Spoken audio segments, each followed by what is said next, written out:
सुकून के साथ वीडियो को पूरा कंप्लीट देखें। परफेक्ट पूरन पूरी की रेसिपी मैंने आपके साथ शेयर की हुई है।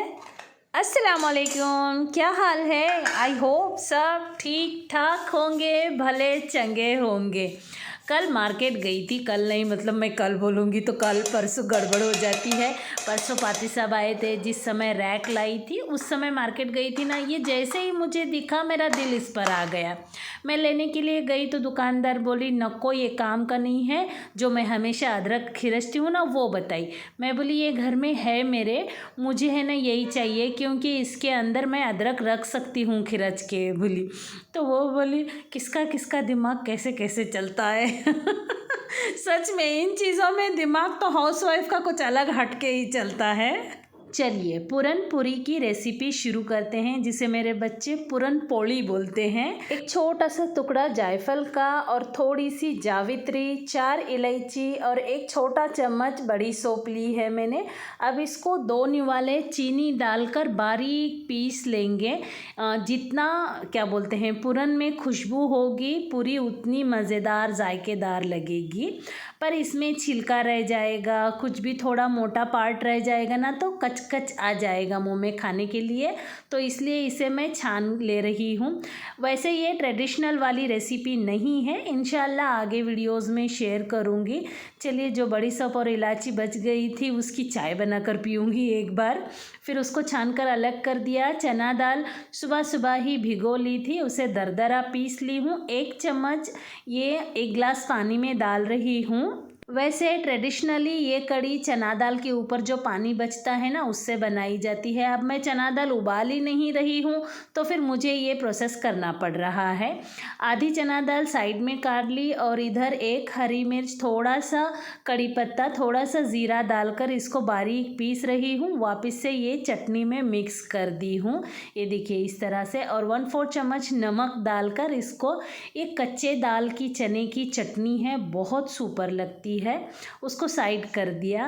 थोड़ा सा कड़ी पत्ता डाल लिया और टमाटर कट कर रही हूँ। पिछले वीडियो में मैंने ये चाकू के बारे में बताया तो मुझे कमेंट आया है तेज़ है क्या। जो चाकू से टमाटर कट होता है ना, समझ जाइए वो चाकू बहुत अच्छी है। 1 चम्मच अदरक लहसुन का पेस्ट, एक छोटा वाला ज़ीरा, थोड़ा सा हरा धनिया डाल दिया। अब इसे ग्रिक ग्रिक लगाऊंगी, मतलब पल्स में दरदरा पीसूंगी। ये चना दाल का जो पानी है इसमें डाल दूंगी। आप चाहें तो एक छोटा टुकड़ा इमली डाल सकते हैं, पर मैं नहीं डाल रही हूँ। 1 चम्मच तेल डाली और ये सूखा नारियल, खोबरा किस बोलते हैं, मतलब खिरचा हुआ ही मिलता है, वो डाल दिया 1 निवाला। 1 चम्मच भर के सांभर पाउडर डाल दिया। आधा चम्मच हल्दी पाउडर, 1 चम्मच धनिया जीरे का पाउडर डाल दिया। सीटी लगा दी। 1 सीटी लूँगी और सुकून से 10 से 12 मिनट तक उसको पकाऊंगी। और इधर 1 बड़ा चम्मच घी लिया है, जो इलायची जायफल पीस कर रखी थी ना उसमें, और 1 कटोरी चीनी ली है और 2 कटोरी पानी डाल रही हूँ। ये मेज़रमेंट ज़रूर रखें क्योंकि अगर गड़बड़ हो गई तो फिर लम्स पड़ जाएंगे। आधा चम्मच हल्दी पाउडर डालकर उसको पकने के लिए छोड़ी हूँ।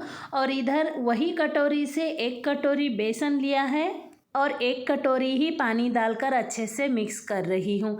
ये रेसिपी की एक शर्त है, बेसन आप घर की दाल का पिसा हुआ ही होना चाहिए। बाज़ार का बेसन होगा तो रेसिपी 19-20 हो जाएगी, मतलब बेसन जिस टेस्ट का होगा पूरन पूरी उसी टेस्ट की बनेगी। इधर पानी उबल रहा था, चीनी पिघल गई थी। मैं बिल्कुल रिस्क नहीं लेना चाहती हूँ, गैस का फ्लेम कम कर दिया और फटाक से छन्नी में बैटर डाल दिया और चम्मच चला रही हूँ। ये काम बहुत फास्ट करना पड़ेगा, नहीं तो आप 2 लोग भी मिलाकर कर सकते हैं। अगर थोड़ा सा चम्मच चलाने में देर कर देंगे तब भी लम्स पड़ जाएंगे। अब यहाँ से मेहनत लगेगी, चम्मच चलाते हुए ही आपको 10 से 12 मिनट तक इसका पूरा पानी सुखाना है, ढक के नहीं पकाना है। ये देखिए जब ऐसे खत खत पकने लगे तो समझ जाएं ये परफेक्ट हो गया है, और जब कढ़ाई छोड़ने लगे तब नीचे उतार दें। ये तो मेरी बहुत पुरानी रेसिपी है, बच्चे छोटे थे ना तो यूसुफ को मेरी पूरन पूरी बहुत पसंद थी, तो वो टिफ़िन में मांगता था, तो मैं ऐसे जुगाड़ लगा के फटाक से सुबह सुबह उसको पूरन पूरी और अचार खाने को देती थी टिफ़िन में। 5 मिनट तक ढक कर रखा। उसके बाद इस तरह से चम्मच रख के ढक के रखी हूँ, मतलब स्टीम उसकी पूरी निकल जाए, पतला ना बने। वो ठंडा होने तक चलिए बर्तन थोड़े से धो लेते हैं। अगर इसमें कोताही करेंगे तो फिर तो बर्तन देख कर रोना आ जाएगा, इतने फैल जाएंगे। वो होने तक ये भी सुकून से हो गया है। ये देखिए गाढ़ा गाढ़ा है और ये कड़ी है ना पतली पतली होती है। आप ये रेसिपी फॉलो करके एक्स्ट्रा कड़ी कभी भी बना सकते हैं। ये चावल के साथ बहुत ज़्यादा परफेक्ट लगती है, मतलब रपाट के खाने के जैसा लगता है बहुत ज़्यादा टेस्टी लगती है। पानी डाला, 1.5 चम्मच चीनी डाला, आधा चम्मच नमक डालकर पकने के लिए छोड़ी हूँ। इधर तड़का बना रही हूँ। ये तड़का चटनी का है। आधा चम्मच तेल, राई, ज़ीरा, लाल मिर्च, कड़ी पत्ता डालकर तड़का बना लिया। अब ये जो कच्ची दाल पीस के रखी थी उसमें डाल दी हूँ और मिक्स कर रही हूँ। ये चटनी किस किस ने खाई है कमेंट बॉक्स में यस ज़रूर लिखना। ये बहुत पुरानी चटनी है। चलिए दूसरा तड़का लगा रही हूँ। तेल गरम किया, 1 चम्मच राई डाला, ज़ीरा डाला, लहसुन कूट के डाला, थोड़ा सा कड़ी पत्ता डाला, लहसुन को लाल लाल कर दिया। यहाँ मचा दिया दंगल यहाँ मैं गैस का फ्लेम कम करने का था, मैं भूल गई, झटके से कड़ी डाल दी और आग लग गई। थोड़ी देर के लिए डर गई थी पर कंट्रोल हो गया सब चीज़। जैसे ही गैस का फ्लेम कम करी तो आग नीचे हो गई। उसके बाद कड़ी बताइए आपको, कड़ी बहुत सुपर टेस्टी बनी थी।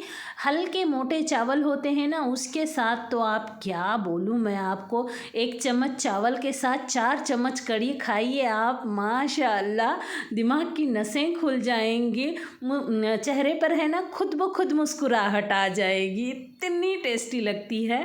चलिए गेहूं का आटा गूंद रही हूँ। आधा चम्मच तेल, आधा चम्मच नमक और 1 चम्मच हल्दी पाउडर, नहीं जी 1 चम्मच तेल, आधा चम्मच हल्दी पाउडर, आधा चम्मच नमक डाल दिया है।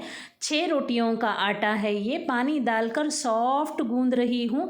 इसे मेहनत करके सॉफ्ट करेंगे, पानी से गीला नहीं करेंगे। ये देखिए खूब सारी मेहनत कर ली, मसाज कर लिया इसको और तेल लगाकर 10-15 मिनट के लिए भीगने के लिए छोड़ दूँगी। और इधर पूरन का हाल दिखाती हूँ आपको, माशाअल्लाह जैसा मैं चाहती थी वैसा ही बना है। लेकिन अब इसे हमें क्या करना पड़ेगा, इस तरह से इसके पार्ट अलग करने पड़ेंगे। नहीं तो आप चाहें तो ऐसे जो वो पाव भाजी का मैशर होता है ना उससे भी कर सकते हैं, पर मुझे ये सही लगता है। अब इससे कर लूँगी ना ये खिला खिला बन जाएगा। पूरन पूरी के अंदर भरने के बाद है ना एक ही तरफ इसके लम्स नहीं रहेंगे, फैल जाएगा। ये देखिए माशाअल्लाह एकदम परफेक्ट। आज की रेसिपी तो मुझे बिल्कुल नहीं सताई है, वैसे पूरन पूरी की रेसिपी सताती है। कभी दाल घट रह जाती है, कभी आटा पतला हो जाता है, मतलब थोड़ा सा परेशान करती है ये रेसिपी, पर माशाअल्लाह मुझे तो बिल्कुल परेशान नहीं करी। आगे आगे आप देखते जाइए मैंने पूरन पूरी कैसे बेली है। चलिए ये मैं आपको ट्रेडिशनल वाला तरीका बता रही हूँ, क्योंकि जब घर में बड़े लोग होते हैं ना यही तरीके की पूरन पूरी मांगते हैं। अगर हम हमारे नए तरीके से बनाएंगे ना तो कैसा बने, सब आटा लग रहा ऐसे बोलेंगे, इसलिए पहले ट्रेडिशनल वाला ही बता रही हूँ। आटे को अच्छे से गोल किया, बीच में जाड़ा रखा, किनारे पतले कर लिए और जितना आटा है उतना ही पूरन डाला है और इसका मुंह इस तरह से बंद कर रही हूँ। और मैंने गेहूं के आटे में 2 मुट्ठी मैदा डाला है, वो पूरी तरह से ऑप्शनल है। मैं तो बोलूँगी अगर आपको अच्छे से रोटियां बेलना आता है तो आप मैदा ना डालें। और ये देखिए पूरन डालने के बाद तेल लगाकर इस तरह से प्रेस कर रही हूँ, जिसकी वजह से पूरी फटेगी नहीं। मैदा डालने से पूरन पूरी है ना खिंची खिंची रबरी बनती है, तो मतलब ठंडी होने के बाद खिंची खिंची बन जाएगी। पर मैं इसलिए डालकर बता रही हूँ आपको, अगर आप लोग नए हैं, गेहूं के आटे में चिकट नहीं है तो थोड़ा सा डाल लें ताकि शेप अच्छा आए। वैसे खाने में ज़्यादा फ़र्क नहीं होता है, बस ठंडी होने के बाद खिंची खिंची होती है। सिर्फ गेहूं के आटे की बनाएंगे ना तो माशाअल्लाह ठंडी होने के बाद भी जितनी मैं गेहूं की रोटी नरम नरम बताती हूँ ना, पूरन पूरी भी उतनी नरम नरम ही रहेगी। ये है ट्रेडिशनल वाला तरीका। बेलन से मैंने उठाया और बेलन से ही तवे पे डाला है, ये देखिए। और इसे ज़्यादा तेल लगाने की ज़रूरत नहीं पड़ती है क्योंकि तेल ही लगाकर बेला है। ये देखिए इसको इस तरह से पलट दिया।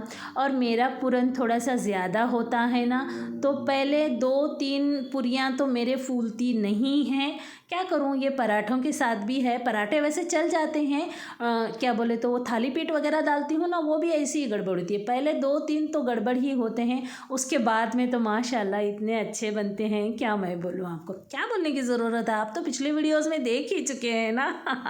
चलिए, ये दूसरा तरीका, ये हमारा फास्ट वाला तरीका है।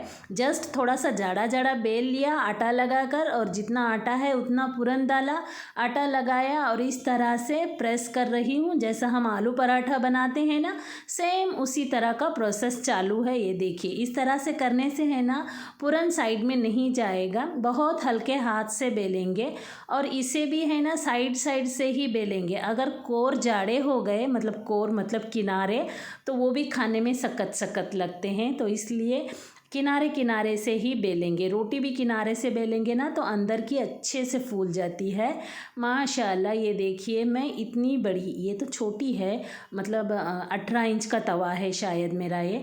घर पर तो 22-21 इंच का तवा है ना, उतनी बड़ी भी बना लेती हूँ मैं। मुझे रोटियाँ, पूरियाँ, पराठे, जवारी की रोटी बड़ी बनाने में कोई हर्ज नहीं, उतनी बनाती भी हूँ, उतनी सेकती भी हूँ।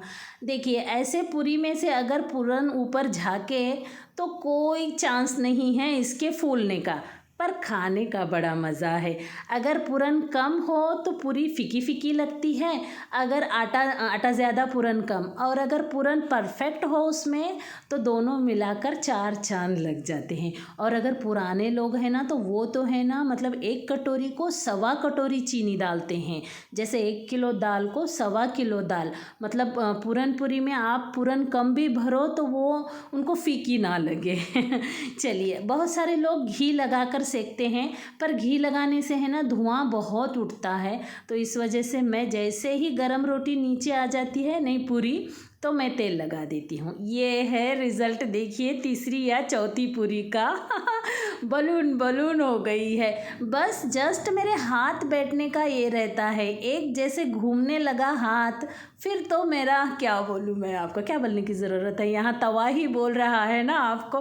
देखिए, ये रेसिपी परफेक्ट है। और हाँ जी, कल परसों मैंने तिरंगे की रेसिपी अपलोड की थी ना, उस पर है ना कमेंट आया है, उन्होंने मेरी रेसिपी फॉलो करके उनकी बच्ची को टिफ़िन में दिया था बोलते, और उनकी बच्ची फर्स्ट रैंक आई है बोलते। शुक्र अल्हम्दुलिल्लाह जी, मुबारक हो आपको। चलिए, हम उसके बाद तो पूरन पूरियाँ निकाल ली, अब प्लेटिंग करते हैं। कड़ी है, कड़ी ये तो है ना 2 दिन रख कर खाएंगे भी तो बहुत अच्छी लगती है। और ये कड़ी के साथ तो पादरी साहब है ना ऐसा फुरुक फुरुक के खाना खाते हैं, मतलब उनको चावल ही होने का, इसके साथ पूरन पूरी वगैरह कुछ नहीं खाएंगे। और बीच में याद आ गया मुझे पपड़ लगाने का, और इसके साथ ट्रेडिशनली बैगन की सब्ज़ी भी बनाई जाती है, पर हम 2 ही हैं ना जी, तो इसलिए मैं नहीं बनाई हूँ। इंशाल्लाह आगे शेयर करूँगी। ये देखिए पूरन की पूरी की रिज़ल्ट। मेरा ऊपर का पदर इतना पतला है, क्या दिखाऊं मैं आपको खोल के, पूरन ही हाथ में आ रहा है। और ये पूरन है ना, जैसे वो ट्रेडिशनल वाला पूरन ठंडी होने के बाद झड़ने लगता है ना, ये झड़ता नहीं है, दूसरे दिन भी पूरी को चिटक के ही रहता है। और हमारा माँ बेटे का ये है कॉम्बिनेशन, खट्टा मीठा पूरी के साथ अचार, बहुत परफेक्ट रेसिपी है, एक बार खा के देखना। मुझे मालूम था खट्टा मीठा मेरे जैसा खाना पसंद करता है बोल को, तो इसलिए बीच में अचार लगा को लेकर दी। रेसिपी थोड़ी भी पसंद आई हो तो लाइक और सब्सक्राइब करना बिल्कुल ना भूलें। चलिए, इस वीडियो को यहीं ख़त्म करती हूँ, मिलती हूँ अगली वीडियो में। अल्लाह हाफिज़।